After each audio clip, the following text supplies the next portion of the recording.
예, 안녕하세요. 최승윤 작가입니다. 어제 올린 영상에서 제가 현대 사회가 되고 기술이 발전할수록 오히려 인문학이 더 대두가 되고 인문학이 되게 중요성이 강조가 되고 있다라는 말씀을 드렸었는데요. 그거에 대해서 제가 그런 거에 대해서 언급을 한 적이 있었나요?"라는 물음이 있어서 왜 기술이 발달이 하고 있는 현대 사회일수록 인문학이 대두되고 있는지에 대해서 말씀을 드려보려고 합니다.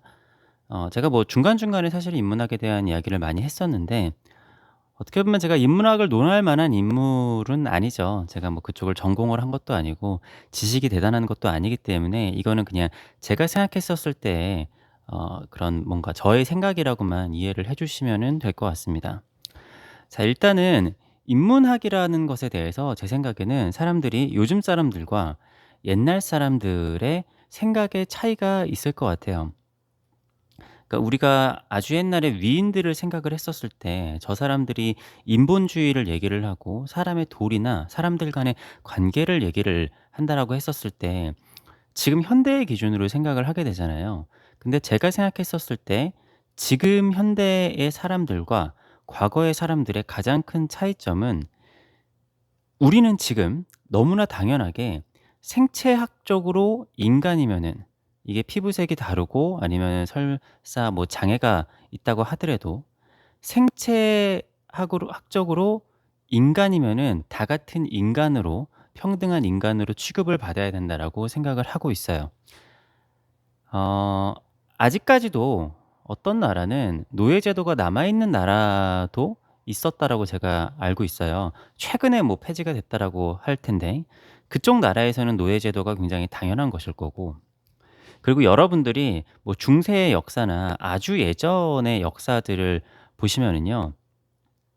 우리 이쪽 동양 쪽보다는 서양의 역사가 좀 더 강한데, 서양이 좀 그런 경향이 강한데 유럽 같은 데를 보면은 좀 신기하게 뭐 이 나라 출신인 사람이 저 나라의 왕이 되기도 하고, 뭐 이 나라의 핏줄인데 이 사람이 여기 왕이 되기도 하고, 영국의 왕족인데 프랑스어를 쓰기도 하고, 그런 '어떻게 저렇게 되지?'라는 생각을 하게 되잖아요. 그러니까 예전 사람들의 기본적인 생각은 같은 사람이라고 하는 거는 나랑 계급이 같은 사람이 같은 사람이었어요. 그러니까 너무나 당연하게 지금은 뭐 국회의원이나 나나 우리는 다 같은 인간이고 우리는 평등하다라는 것이 너무나 당연한 시대가 되었지만, 옛날에는 나랑 계급이 다르다라고 하면은, 그러니까 이 나라와 이 나라가 싸웠어요. 근데 기본적으로 얘랑 얘랑 귀족끼리 싸웠다 아니면 다른 나라가 싸웠다고 하더라도 오히려 이 밑에 있는 각각의 군에 있는 이 귀족이랑 이 쫄병이 하나가 아니라 오히려 이 귀족과 귀족이 싸운다고 하더라도 얘네가 쪼끔 더 가까울 수가 있는 거예요. 왜냐? 귀족이니까. 그래 가지고 싸움을 하다가 상대방의 귀족 우두머리가 포로로 잡히게 되면은 거의 중세 시대에는 걸 절대로 죽이지 않았다라고 합니다. 그러니까 뭐 기록으로 남아 있는 거는 죽인 기록들이 많이 있지만 그거는 어떻게 보면은 뭐 특별한 경우이기 때문에 기록이 남은 거고, 왜냐? 얘네들은 잡아 가지고 갖다 주면은 돈이 되든지 그런 게 되잖아요. 아무튼 지금 우리가 생각을 하는 것보다 옛날에는 사람을 사람 취급을 안 하는 게 굉장히 강했어요. 근데 이게 어떻게 생각을 하면은 굉장히 급격하게 이 인식이 바뀌어져 오고 있습니다. 제가 생각했었을 때 불과 십몇 년 전, 뭐 20-30년 전만 하더라도 사람들이 특히 지도자의 위치에 있는 사람들이 어떤 생각을 했었냐면은 '대중은 개 돼지다.' 이런 거 영화에서도 실제로 많이 나오잖아요. 내가 뭔가 이렇게 그 분위기를 이끌고 앞에서 선도를 하고 이런 식으로 하면은 우매한 대중들은 다 그냥 따라올 것이다. 이런 식으로 생각을 하는 사람들이 어떻게 보면 굉장히 대부분이었단 말이에요. 사람 한 명 한 명의 뭔가를 중요하게 생각을 한다라기보다는 우리 위에 있는 사람들끼리 뭔가 으쌰으쌰 해 가지고 뭔가 다 정하고 뭐 어떻게 하면은 '밑에 사람들은 알아서 따라올 것이다.'라는 생각을 하는 게 그나마도 어 좀 발전된 인권 의식이라고 해야 되나? 좀 그런 게 있었어요. 사실은 이렇게 혁명 같은 게 일어나거나 아니면은 민주주의 제도가 일어났던 거 만 본다고 하더라도 어떻게 보면은 이쪽 권력 집단과 이쪽에 권력 집단이 있는데 이 사람들이 패권을 쥐고 있어요. 이 사람들이 패권을 쥐고 있는데 이 사람들이 패권을 뺏어오고 싶은데 그러려면은 뭔가 다른 체제와 뭔가를 이게 역사적으로 좀 복잡해 가지고 간단하게 얘기하면 이런 건데 어떻게 보면 시민들의 힘을 이용을 해 가지고 얘네들을 끌어내리고 어떻게 보면 새로운 기득권이 생겨나게 된 거죠. 그게 어떻게 길게 봤었을 때는 이러한 지금 같은 민주주의 사회가 될 수 있는 기반이 되기는 했지만 어떻게 보면은 그때 실제 상황으로 가 보면은 사실은 그냥 기득권을 바꾸기 위한 뭐 그런 거였어요. 예를 들어서 민족 자결주의를 실제로 우리들의 민족성을 이끌어내기 위해서 아니면 독립을 위해서 얘기를 한 게 아니었음에도 그걸 촉발로 해 가지고 실제적으로 전 세계에 독립 나라들이 많이 생겨난 것처럼 어떤 세계사를 공부를 하거나 그러면 되게 재미있는 게 있죠. 자 아무튼 여기서 제가 예를 들 수 있는 게 가장 손쉬운 예가 유튜브라고 볼 수 있을 것 같습니다. 자 예전에는 우리가 TV를 봤었어야 됐어요. 아니면은 라디오를 보거나. 내가 TV에다가 쪼끔 불만이 있다고 하더라도 사실은 뭐 우리가 볼 채널이 별로 없잖아요. 저 어렸을 때만 하더라도 제가 초등학교 때 SBS가 처음 생겼거든요. 그거 빼고는 거의 7 번, 9 번, 11번 KBS랑 MBC 보는 거 밖에 없었는데 그중에서도 9 번은 거의 재미가 없어 가지고 인제 KBS2랑 MBC만 봤단 말이에요. 그런 다음에 SBS가 생겨나고 막 그랬는데 요즘에는 TV 채널도 기본적으로 엄청나게 많아졌는데 거기다가 유튜브가 오게 되면서 이거를 뭐라고 해야 될까요? 사람들의 각자의 취향이 어떻게 보면은 굉장히 존중이 되는 시대가 왔습니다. 옛날에는 '야 이게 지금 트렌드야. 야 얘가 지금 제일 잘 나가는 사람이야. 이게 요즘 제일 잘 나가는 음악이고 요즘 이게 제일 잘 나가는 영화, 드라마다.' 물론 그때도 그게 재미가 있어야지 그게 가능하기는 했었지만 근데 요즘에는 그 아주 미세한 차이들에서도 다 취향들이 갈라진단 말이죠. 예를 들어서 어떤 분야에서 유튜브에서 100만 구독자가 있거나 뭐 몇백만 구독자, 몇천만 구독자가 있다고 하더라도 제가 모르는 그런 유명 유튜버들이 굉장히 많이 있어요. 여러분들도 마찬가지일 거예요. 우리나라에 뭐 몇백만 유튜버라고 하는데 '어 누구지? 처음 보는데?' 이런 사람들이 있고 당연히 저 같은 사람은 '최승윤이 누구야?' 이런 사람들이 굉장히 많이 있을 겁니다. 어떻게 보면은 구독자가 많지 않은데 누군가에게는 그 사람이 굉장히 중요한 사람일 수도 있고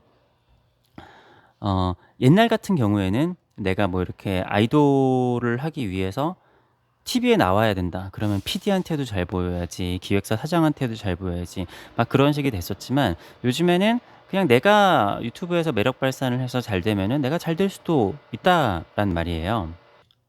제가 말하고자 하는 것의 핵심이 뭐냐면은 한 사람을 1 인분의 사람으로 생각을 하게 된 지 생각보다 인류 역사에서 그렇게 오래되지 않았고 굉장히 급속하게 한 명 한 명이 소중한 시대가 왔다라는 겁니다.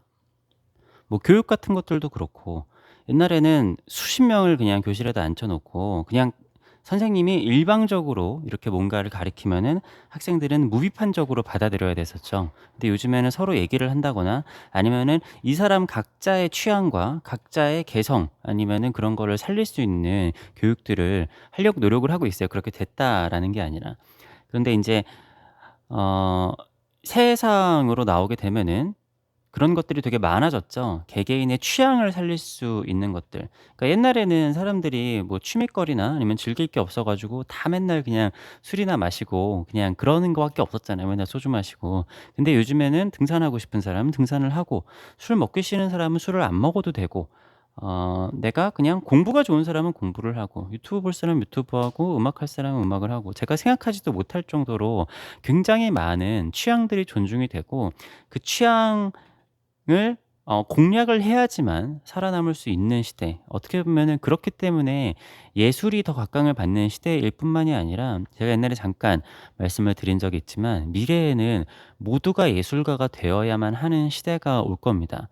내가 제가 이전 영상에서 갤러리스트도 스타가 되어야 되고 매력 발산을 해야 된다라고 그랬잖아요.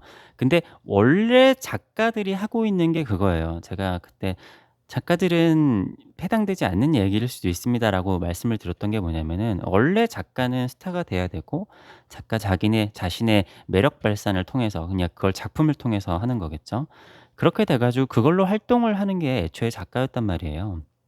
근데 미래 시대에는, 그러니까 옛날처럼 모두에게 휩쓸려 가서 그냥 중간만 한다라든지, 뭐 중간을 한다라는 게 좀 여러 의미가 여러 가지가 있을 수 있겠지만, 그런 사람들은 살아남지 못하는 시대가 될 거예요.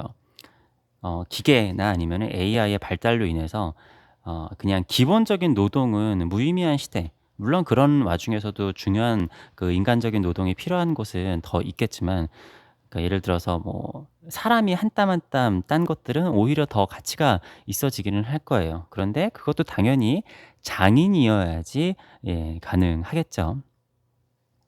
아무튼 그래서 제가 그 현대 사회가 되면 될수록 인문학이 대두된다라고 하는 것은, 상대방을 봤었을 때 누구를 본다고 하더라도 나랑 동등한 사람의 입장에서 대화를 해야 됩니다. 그러니까 뭐 이런 사람들은 이렇게 하고 뭐 이 사람들은 저렇게 대하고 막 이러는 게 아니라, 사람들을 만났을 때 '저 사람은 어떤 취향을 가지고 있을까?' 아니면은 '내가 저 사람을 만났을 때는 어떤 매너를 가지고 있어야 하며, 저 사람이 이런 이야기를 했었을 때는 어떤 식으로 내가 반응을 해야 되는 것일까?' 그러니까 제가 생각하는 인문학은 굉장히 범위가 넓기는 하지만, 상대방을 서로서로 존중을 하고, 상대방이 어떤 생각을 한다고 하더라도 그것에 대해서 대화를 하고 그렇게 발전시켜 나가는 것이 어떻게 보면 궁극적인 인문학이라고 생각을 하거든요. 어떻게 보면 어렵지 않은데, 어떻게 보면은 굉장히 어려운 쪽입니다. 그리고 미술을 하거나 예술을 하고, 사실은 아주 간단한 삶을 영유를 한다고 하더라도 그게 인문학이라고 하면은 학이 붙기 때문에 좀 어려워 보일 수는 있지만, 사실은 모든 사람들은 인문학을 하고 있고 철학도 하고 있는 거라고 저는 생각을 해요. 하여튼 우리가 굉장히 어렸을 때 생각을 했었던 미래 사회랑은 다르게, 미래 사회는 그냥 우리 같이 이렇게 전체주의적인 삶 속에서 그냥 기술만 발달한 그런 세상이 올 거라고 생각을 했었지만, 실제로 우리가 2020년 원더키디가 오지는 않았지만, 이 시대에는 어 오히려 그냥 각자의 취향이 존중을 받는, 개개인이 하나의 인간으로서의 가치를 지닌 세상이 왔다라는 거죠. 그러니까 오히려 기술의 발달보다, 물론 기술도 굉장히 많이 발달을 했지만, 기술이 발달을 하면은 할수록 오히려 더 인간에 대한 그러한 존중이 생겨났단 말이에요. 그러니까 예를 들어서 기술 발달을 하나를 예를 들자면은, 얼마 전에 엔비디아가 시총이 인제 300조가 넘어가면서 굉장히 대형 주가 됐잖아요. 사실은 반도체 같은 거는 인텔이나 아니면은 뭐 다른 기업들이 더 잘하고 있는데, 어떻게 갑자기 '그래픽 카드를 만드는 엔비디아가 갑자기 이렇게 컸지?'라고 생각을 했는데, 그러니까 쉽게 보면은 이런 거죠. CPU로 연산을 했었던 것들은 이렇게 뭔가 좀 정확하고 빠르게 이렇게 인텔리전트하게 이렇게 했다라고 하면은, 그래픽 카드 같은 경우에는 우리가 비트코인 채굴을 할 때도 단순한 연산을 여러 가지를 해 보잖아요. 그러니까 어떻게 보면은 모든 경우의 수를 하나하나 다 계산을 해 보는 거예요. 내가 그냥 바로바로 하나를 보고 그냥 최적의 답을 그냥 '이렇게 되면 이런 상황에선 이런 거야.' 그러니까 내 경험상 '이런 상황에선 이런 거야.'라고 하는 게 아니라, 모든 경우의 수를 전부 다 생각을 해본 다음에 그다음에 방향성을 정하게 되는 것이죠. 그러니까 이게 사람들이 많이 있는데, 이러한 상황에서는 많은 사람들이 있는데 약간 뭐 대다수의 사람들의 의견은 무시를 하고 그냥 '이런 게 가장 합리적이더라.' 이렇게 하는 게 아니라, 오히려 요즘에 그런 GPU가 더 각광을 받는 이유가, 그렇게 되면은 그 뭐라고 해야지, 아주 적은 확률에 생겨나는 오류라든가 모든 것을 다 커버할 수가 없는 거예요. 그러다 보니까 하나하나를 전부 다 연산을 한 다음에 그다음에 값을 내리게 되는 거죠. 그게 어떤 값인지 제가 인제 뭐 이건 좀 복잡한 얘기니까 간단하게 얘기를 하자면은 이런 건데, 그런 것처럼 한 명 한 명들을 그냥 뭉뚱그려 가지고 가장 최적의 합리적인 거를 찾아 가지고